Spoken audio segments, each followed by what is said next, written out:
2013 সালের 5 মে রাজধানীর মতিঝিলে হেফাজতে ইসলামের সমাবেশে শাপলা চত্বরে জড়ো হয় লাখো মানুষ। দিনভর তাদের হটিয়ে দিতে নানা চেষ্টার পর রাতে বেপরোয়া হয়ে ওঠে পুলিশ।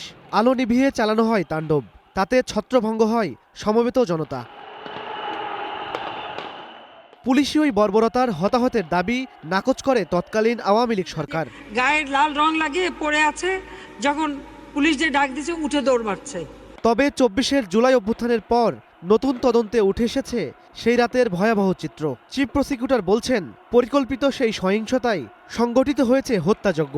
তাতে শুধু ঢাকাতেই হত্যা করা হয়েছে অন্তত 32 জনকে।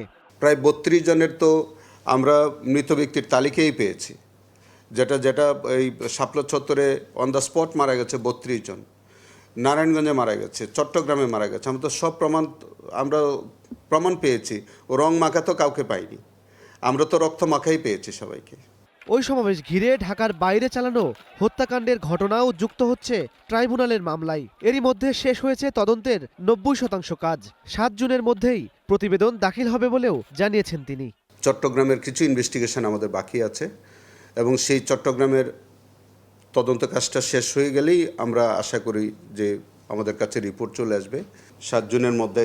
আশা করি, আমরা চেষ্টা করছি, এটা প্রায়োরিটি বেসিস আমরা করতেছি, তো আমরা চেষ্টা করছি যে এটা খুব শিগগির রিপোর্টটা সাবমিট করার জন্য।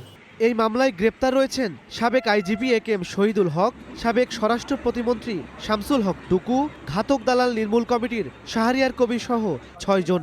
এছাড়াও আসামি হতে পারেন রাজনীতিবিদ, পুলিশ, অর্থের যোগানদাতা সহ অন্তত 25 জন।